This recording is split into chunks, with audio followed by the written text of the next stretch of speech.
The trail had ended where the world fell away. For 3 weeks, Silas had followed the ghost of a footprint across sun-scorched plains and through whispering pine forests. But the final ascent into the Bitterroot Mountains had been a brutal exercise in instinct. Now, soaked in the freezing mist of a waterfall that thundered into the canyon below, he had her.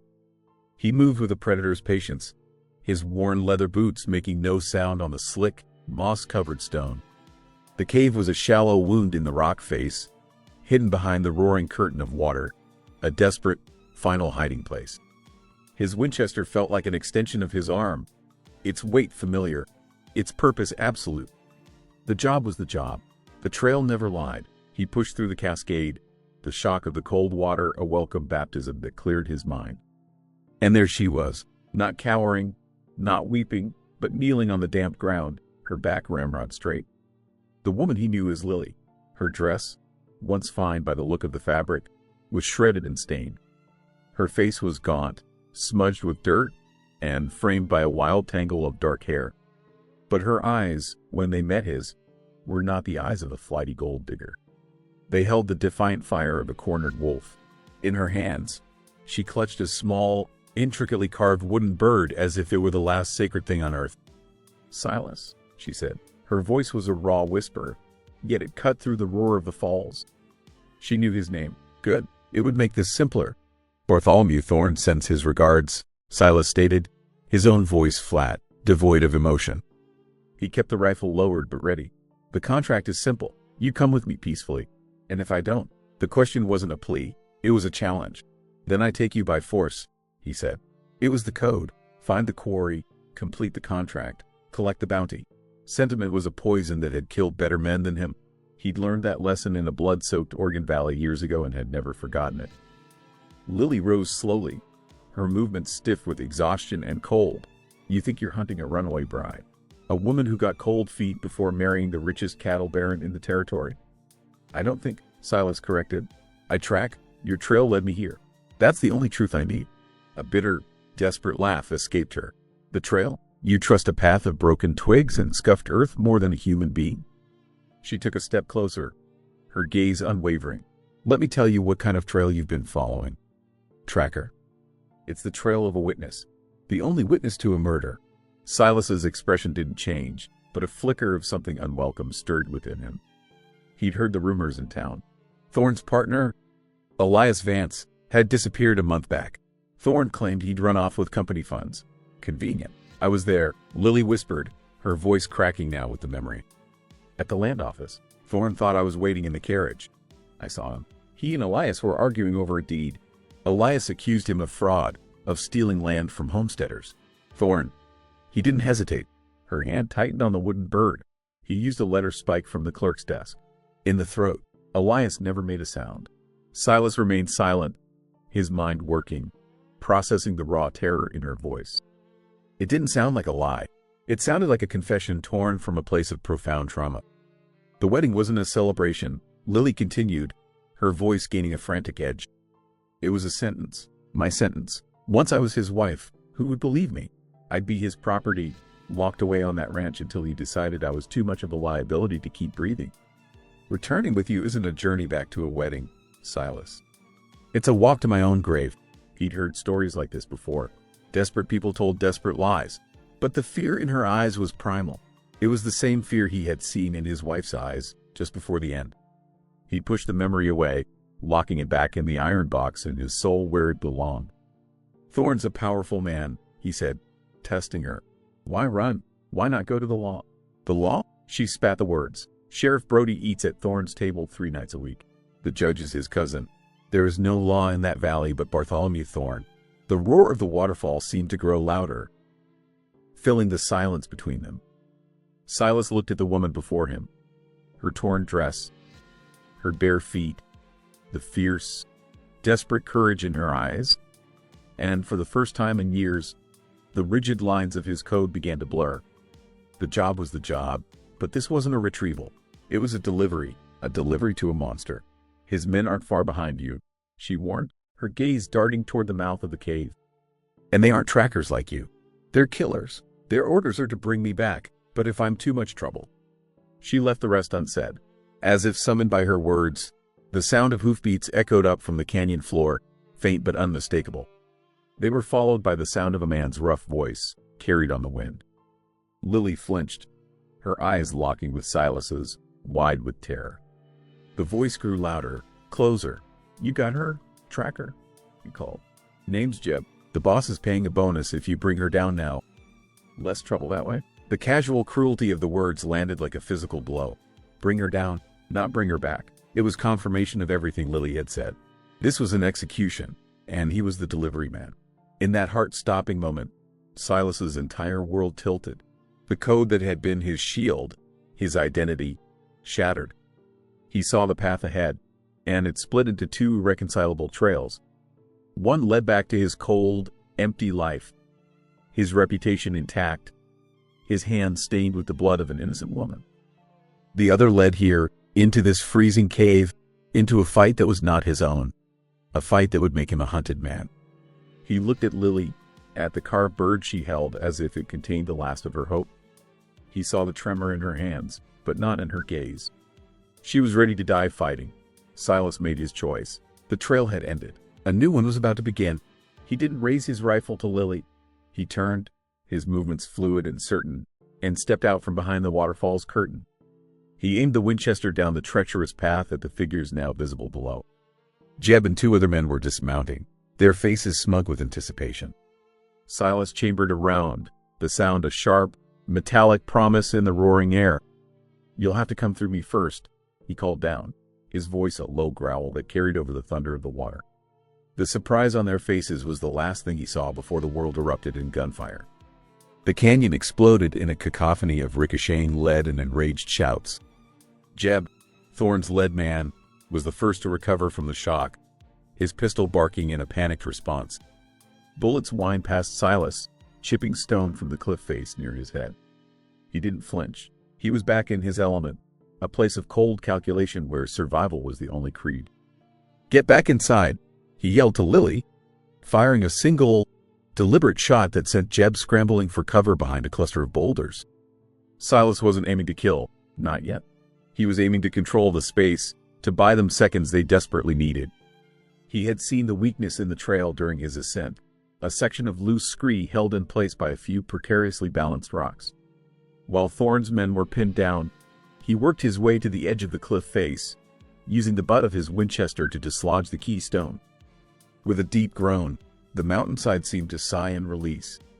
A river of rock and debris cascaded down the path, not a massive landslide, but enough to render the trail impassable. It wouldn't hold them for long, but it was a start. "Come on," he grabbed Lily's arm, pulling her from the relative safety of the cave.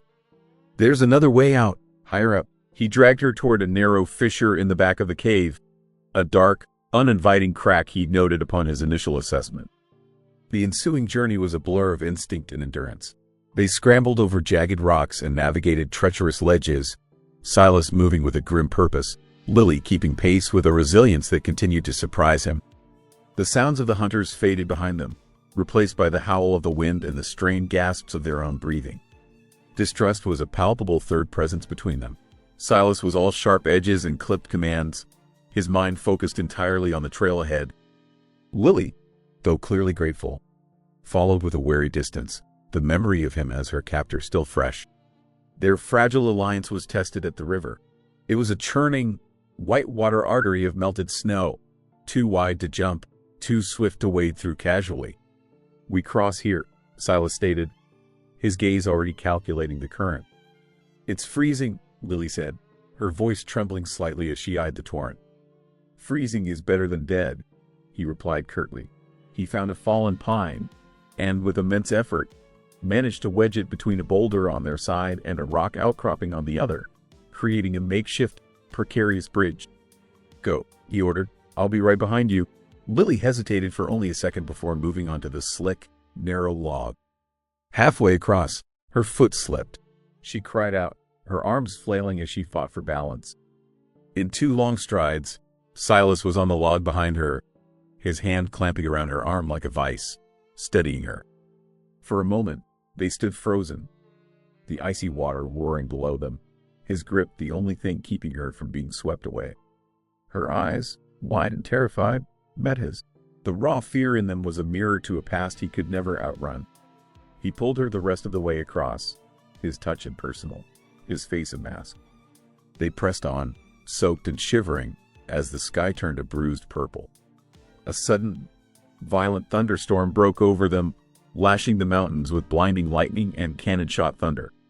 Shelter was no longer an option, but a necessity. Silas spotted a dark overhang beneath a granite cliff, a shallow space barely deep enough to shield them from the downpour. They huddled together in the dark, the storm raging around them, the world reduced to their small, shared space.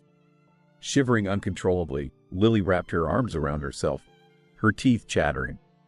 Without a word, Silas moved closer, his larger frame shielding her from the wind, his body heat a small but vital offering against the cold. The intimacy was a practical matter of survival, yet it felt dangerously significant. "Why?" Lily's voice was a whisper, nearly lost in the storm. "Why are you helping me?" Silas stared out at the rain-swept darkness, the past rising unbidden. "I've seen what men like Thorn do," he said, his voice a low rumble. "I didn't stop it once before. I won't make that mistake again." It was the most he had ever revealed of himself to another living soul. Lily didn't press for more. She simply nodded in the darkness, a silent acknowledgement of his shared pain. Later, as they tended to their minor injuries by the faint light of a shielded, smokeless fire Silas had managed to coax to life, Lily's own quiet strength reemerged. She noticed the raw, red burns on his hands from manhandling the pine log. "Let me," she said softly, taking a small cloth pouch from her pocket. She mixed a paste of dried herbs and water, her movements gentle and sure as she applied the poultice to his raw skin. It was a cool, soothing balm. "Where did you learn that?" he asked, his voice rough. "My mother," she answered. She believed the mountains provided their own medicine. Her gaze fell to the carved bird, which she'd managed to keep safe in a dry fold of her dress. Elias believed that, too. "He made this for me." He said it was a mountain finch. "They never stop singing, no matter how bad the storm is." She traced the delicate lines of the carving, her finger lingering on the wing. "It was the last thing he ever gave me." The simple story added another layer to the weight of their journey. This wasn't just about survival anymore. It was about honoring a memory, about carrying the last song of a murdered man.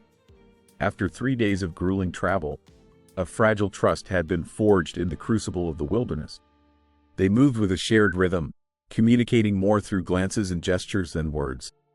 One afternoon, stumbling with exhaustion, they crested a ridge and saw it below.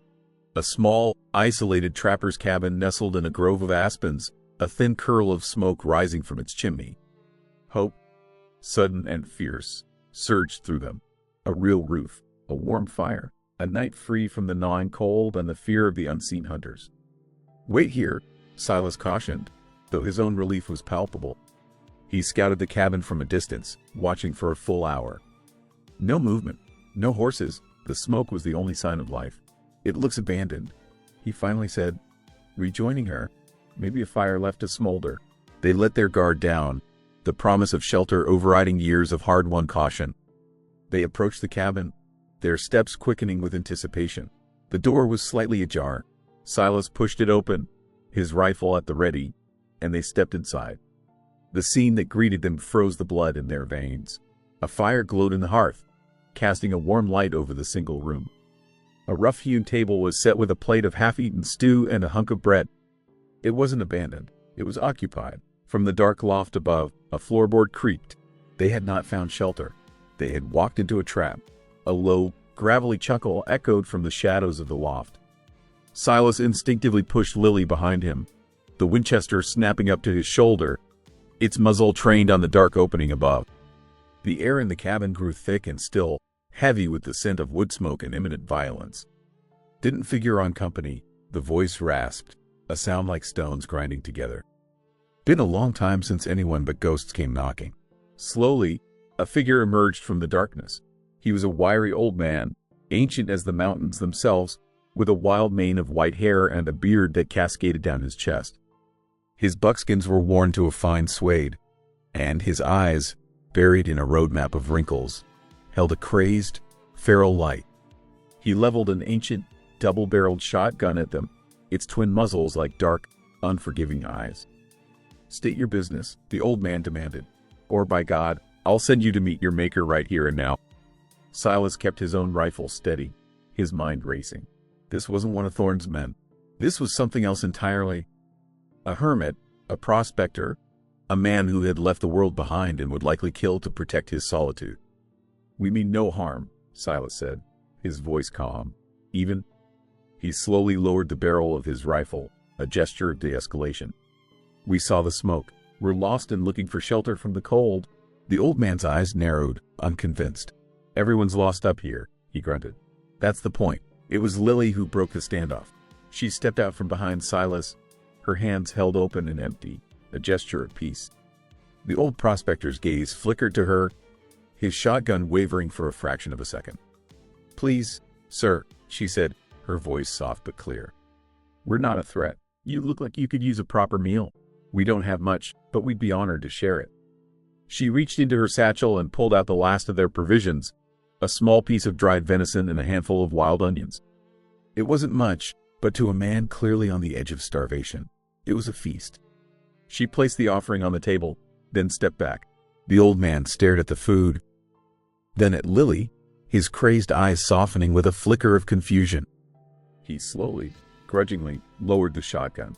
"Name's Jedediah," he muttered, descending the ladder from the loft with surprising agility. "And I ain't shared a meal with another soul in nigh on 10 years. He fell upon the food with a desperate hunger, and as he ate, his story tumbled out in fragments. He'd been a prospector, cheated out of his claim by a powerful cattle baron from the valley. A man he called the Serpent. Bartholomew Thorne. Silas finished for him. Jedediah's head snapped up, his eyes sharp. "You know the Serpent?" "We're acquainted with his work," Lily said quietly. Jedediah's gaze fell upon the small wooden bird she'd placed on the table beside her. He reached out a trembling, dirt-caked finger and touched its wing. His whole demeanor changed. The madness in his eyes receded, replaced by a profound, ancient sadness. "Elias Vance," he whispered, the name a ghost on his lips. "I knew the man who carved this. Knew his father before him. Master Carpenter, the elder Vance was, before the Serpent drove him off his land with threats and false debts." Silas and Lily exchanged a look. The roots of Thorne's corruption ran deeper than they had imagined. "This bird," Jedediah continued, his voice taking on a storyteller's cadence, "it ain't just a whittled toy. It's a promise. The Vances believed this land had a soul. They believed a man's worth was in what he built, not what he stole. Thorne stole it all." He looked at Lily, a new respect in his eyes. "That bird is a piece of the valley's heart, girl. The part the Serpent couldn't kill." The revelation settled over them, transforming the stakes of their journey. They were no longer just running for Lily's life, they were carrying the last vestige of a family's legacy, a symbol of a whole community's stolen birthright. In the relative safety of the cabin, an unspoken shift occurred. Their fragile alliance, forged in the crucible of the chase, began to anneal into a true partnership. That evening, by the flickering firelight, Silas decided it was time. "You need to know how to use this," he said, taking his revolver from his holster and placing it on the table. "Properly." He showed her how to check the chambers, how to hold the weapon to brace for the kick, how to aim with both eyes open. The lesson was practical, a transfer of skill necessary for survival. But as his hand guided hers, their fingers brushing, a current of awareness passed between them. Warm, unexpected, and dangerously potent in the quiet intimacy of the cabin.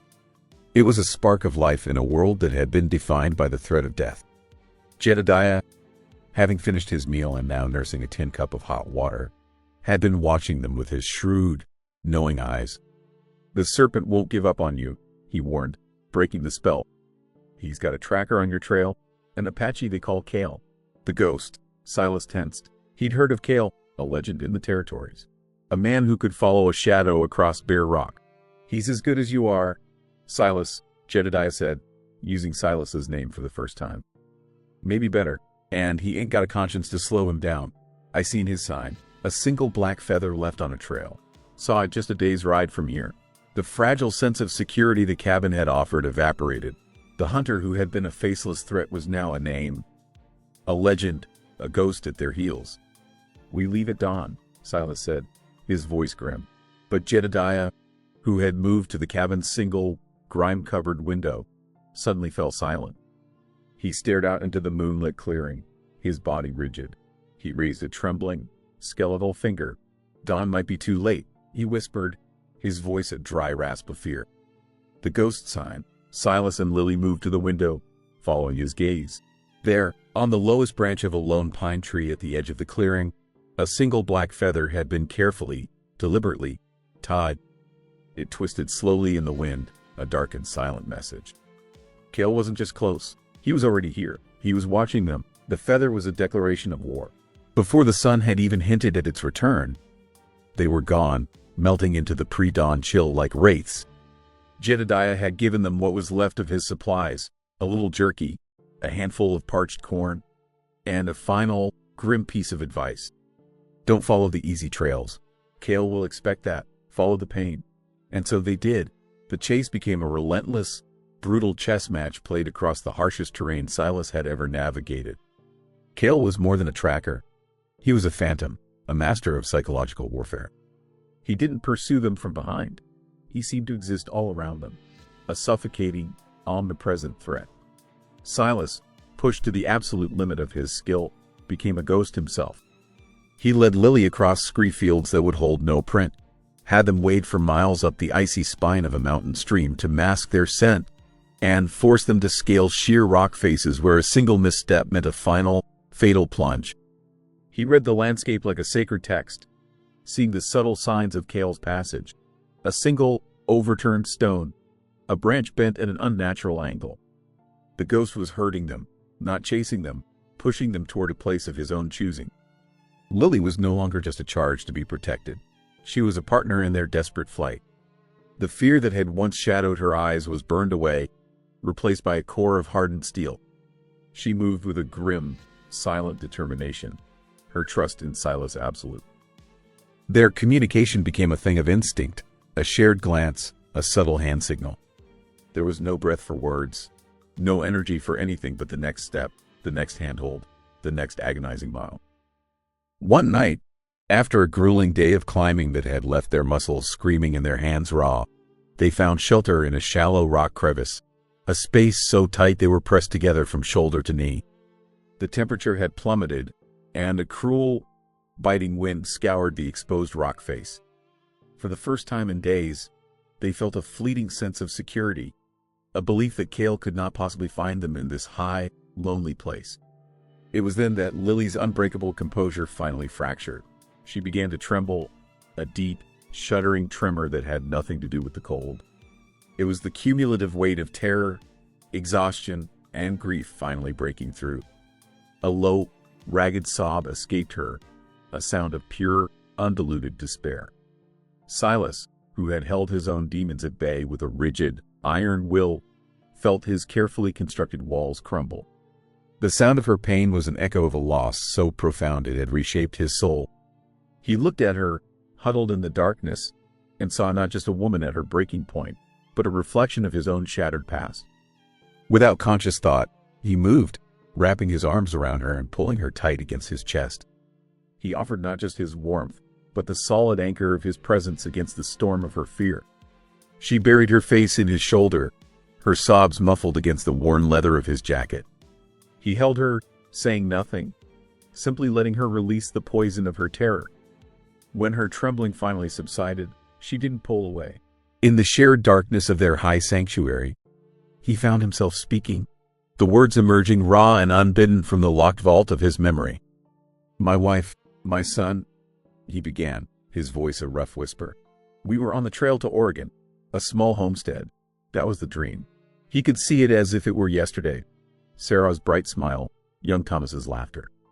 Bandits. They weren't after much, just our wagon, the supplies. I thought I was strong enough." His voice broke. "They killed them both. I was holding my boy when I should have protected them. Lily, it was my job to protect them." The confession, the first time he had ever spoken of it aloud, hung in the frigid air between them. It was the source of his code, the reason for his solitude, the ghost that had hunted him for 5 long years. Lily shifted, her hand coming up to rest on his chest, a gesture of profound, gentle comfort. "It wasn't your fault. Silas, she whispered. Some things are too big to stop. It wasn't a failure of strength. It was a failure of the world. Her simple words, her quiet absolution, were a balm on a wound he had thought would never heal. In that moment, he had broken his own most sacred rule. He had let someone in. And instead of the weakness he had always feared, he felt a flicker of something he had long thought dead. Hope. He had no right to feel this way, to feel this connection to the woman he had been hired to capture. But he did, and it was a feeling so powerful it terrified him more than Cale ever could. The next day, driven by a new and desperate urgency, Silas found a route he was certain Cale would not anticipate. A narrow, hidden game trail that led through a treacherous, knife-edge pass. It was a gamble, a path so dangerous that only the desperate or the mad would attempt it. They made it through, their bodies bruised and bleeding, and emerged into a small, secluded meadow, a pocket of impossible green in the gray, unforgiving rock. For the first time in days, a sense of genuine hope washed over them. They had done it. They had shaken their pursuer. Lily looked at him, her face smudged with dirt, her lips chapped, and gave him a weary but radiant smile. It was the most beautiful thing he had ever seen. In that moment of shared relief, of hard-won victory, the last of his defenses gave way. He leaned in, his hand coming up to cup her cheek, and he kissed her. It was a kiss not of passion, but of desperation and gratitude. A silent acknowledgement of the bond that had been forged between them in the heart of the wilderness. The sharp crack of a rifle shattered the moment. It echoed through the meadow, a sound of final, brutal betrayal. A flower of crimson blossomed on Lily's shoulder. Her eyes widened in shock and pain, and she collapsed into his arms. Silas's cry of rage and anguish was lost in the vast, indifferent silence of the mountains. Cale had not been behind them. He had been ahead of them all along. Rage, cold and absolute, eclipsed Silas's fear. The hunter in him took over, a primal instinct honed by years of survival. He dragged Lily's limp form behind a jagged outcropping of granite, his movements swift and sure even as his heart hammered against his ribs. The shot had come from the ridge overlooking the meadow, a sniper's perch. Cale was settling in for the kill. "Lily, stay with me," he commanded, his voice a low growl. He ripped a strip of cloth from his own shirt, pressing it hard against the wound on her shoulder. Blood, shockingly bright against her pale skin, soaked the makeshift bandage almost immediately. The bullet had gone clean through, a blessing and a curse. No lead to dig out, but 2 holes to bleed from. She moaned, her eyes fluttering open, clouded with pain. "Silas, don't talk," he ordered, his hands already working, applying a pressure dressing with a desperate efficiency he hadn't known he possessed. "Just breathe." He knew running was no longer an option. Cale had them pinned down. To break for the trees would be suicide. There was only one path left. He had to turn from the hunted to the hunter. This meadow, which had seemed a sanctuary moments before, would have to become a kill zone.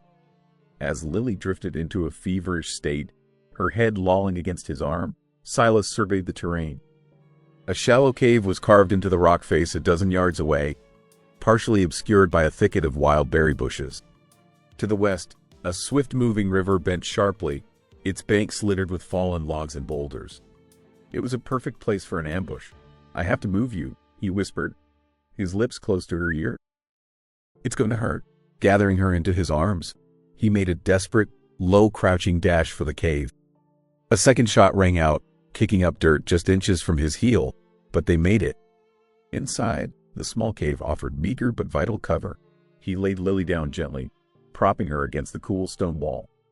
Her breathing was shallow, her skin clammy.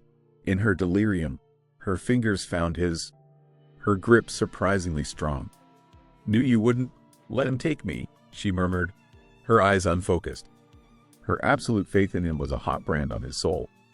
He had failed to protect his first family. He would not fail this time. He spent the next hour preparing his trap.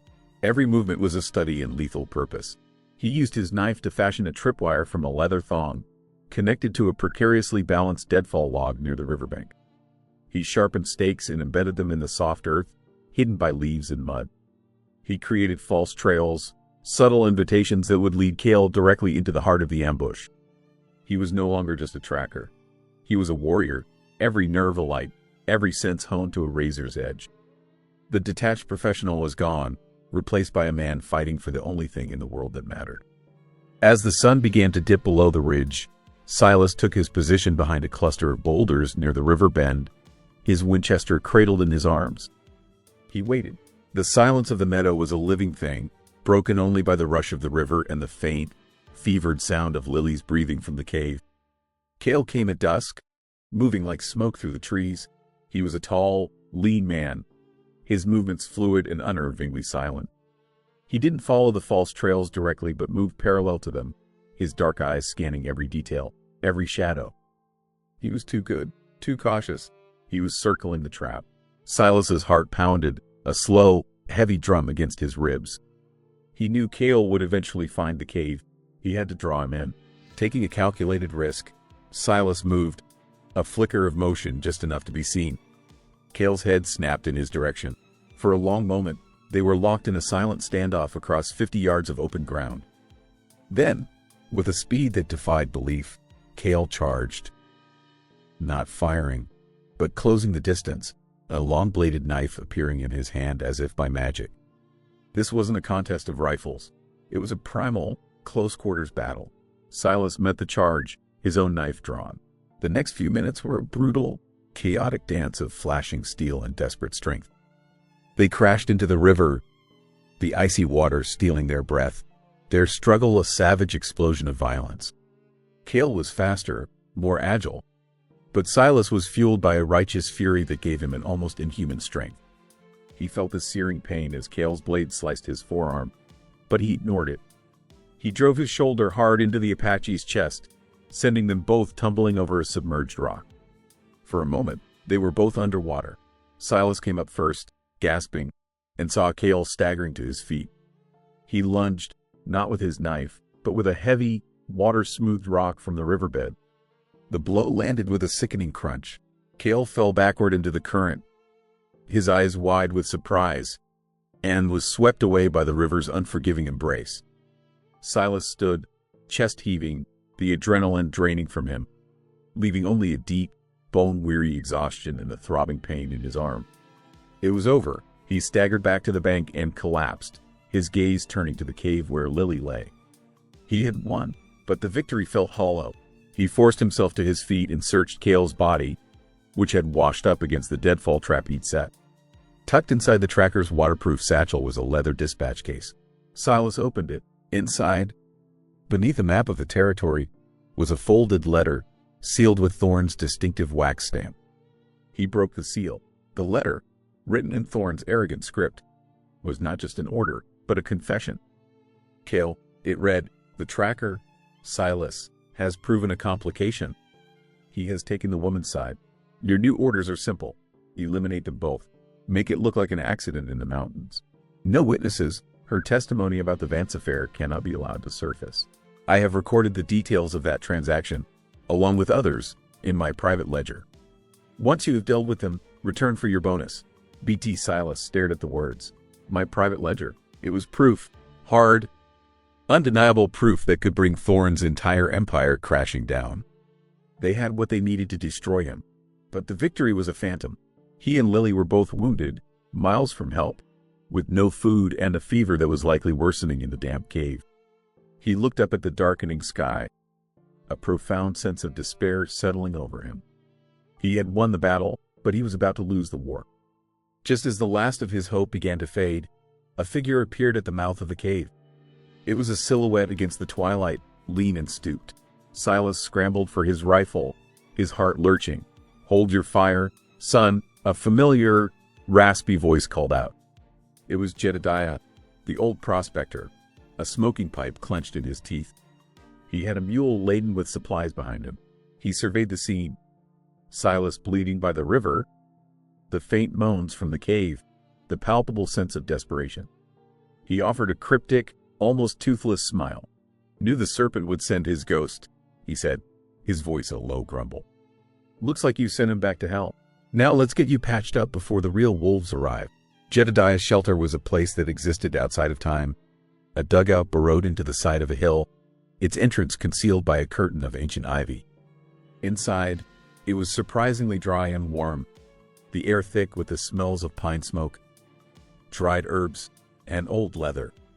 A fire crackled in a stone hearth, casting a gentle, flickering light on shelves crammed with jars, tools, and stacks of yellowed books. It was a hermit's hoard, a lifetime of salvaged treasures. For Silas and Lily, it was sanctuary. The days that followed were a slow, painful journey back to the world of the living.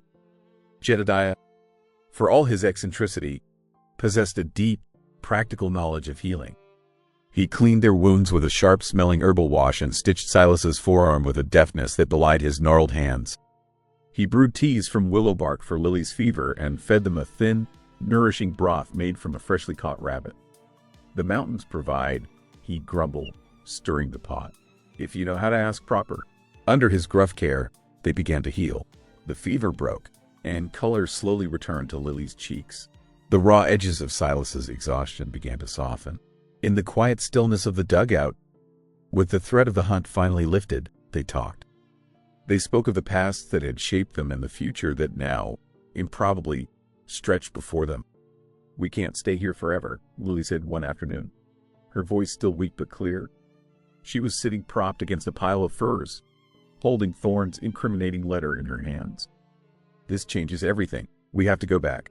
Silas, who was meticulously cleaning his Winchester by the fire, looked up. "Back to the valley? Lily, Thorn owns that town. We're not fugitives anymore." "Silas," she countered, a new strength in her eyes. "We're witnesses. With this letter, and with our testimony, we can give a voice to all the other people he silenced. To Elias, to Jedediah, to all the families whose land he stole." He saw the unshakable resolve in her gaze and knew she was right. Running had been about survival. Returning was about justice. It was a path far more dangerous than any mountain trail. "Jedediah," Silas said, turning to the old man who was quietly carving a piece of wood in the corner. "We're going back. Will you speak for what you know?" "About Thorn?" The prospector looked up, his bright eyes thoughtful. He held up the piece of wood he was working on. It was a bird, nearly identical to the one Lily carried. "Elias Vance gave me one of these, too," he said softly. "Years ago. A man like that deserves to have his story told right." He nodded slowly. I'll speak." Their return to the valley was a quiet declaration of war. They rode Jedediah's sturdy mule, a strange trio emerging from the wilderness, the haunted tracker, the runaway bride, and the mountain hermit. They didn't sneak into town. They rode straight down the main street in the full light of day, their presence causing an immediate stir. Shopkeepers appeared in doorways, their conversations falling to whispers. They went directly to the sheriff's office. Sheriff Brody, a man whose spine had long been bent to Thorn's will, was visibly unnerved by their arrival.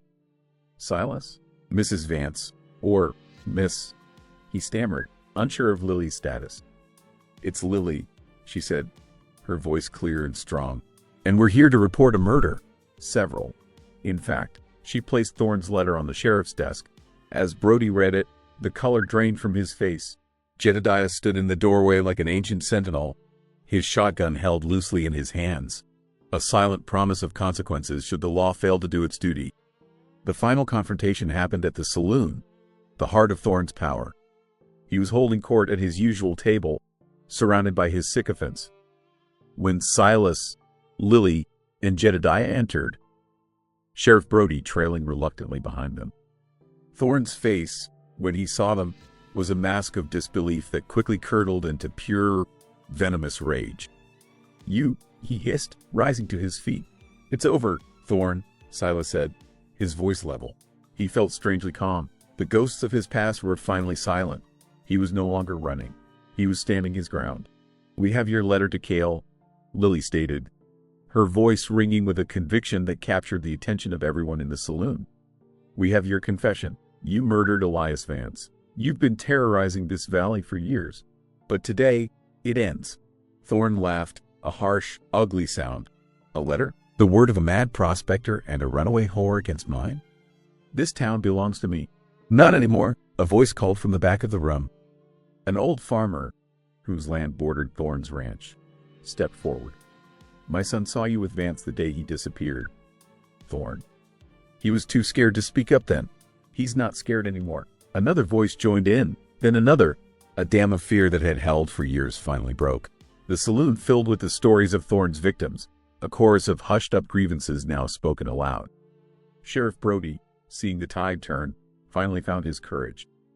"Bartholomew Thorne," he said, his voice shaky but resolute, "you're under arrest for the murder of Elias Vance." The great cattle baron, the serpent of the valley, looked around at the faces of the people he had terrorized, and for the first time, he saw not fear, but judgment. His empire had crumbled, not with a bang, but with the quiet, collective courage of his victims. Months later, the first signs of spring were returning to the valley. On a small rise overlooking a clear, fast-moving creek, a new cabin was taking shape. Its walls were sturdy pine, its foundation solid stone. Silas drove a nail into a roof beam, his movements sure and rhythmic. The land, which had legally been returned to the Vance estate and subsequently purchased by Silas and Lily with the bounty money Thorne had ironically provided, was coming back to life. Lily walked up the path from the creek, a basket of watercress in her hand. She paused, her hand resting on her slightly rounded belly, and watched him work. The past year had been a whirlwind of trials and legal battles, but they had won. Thorne was in a federal prison, his lands broken up and sold back to the families he had wronged. "Jedediah's coming for supper," she called up to him. "He's bringing a guest, the new schoolteacher." Silas looked down at her and smiled, a real, unguarded smile that reached his eyes. He had forgotten, sometimes, how to do that. Lily had taught him again. "I'll be down in a minute," he said. He finished his work and descended the ladder. He joined her on what would one day be their porch, his arms slipping naturally around her waist. They stood together, looking out at the valley, at the land that was now theirs. On the rough-hewn mantelpiece inside the cabin, two carved wooden birds sat side by side, one old and weathered, the other new and bright, a legacy of the past and a promise for the future. The trail for Silas had once been about hunting, about escaping a past that had nearly destroyed him. But the trail he had followed to find Lily had, in the end, been the trail that led him home.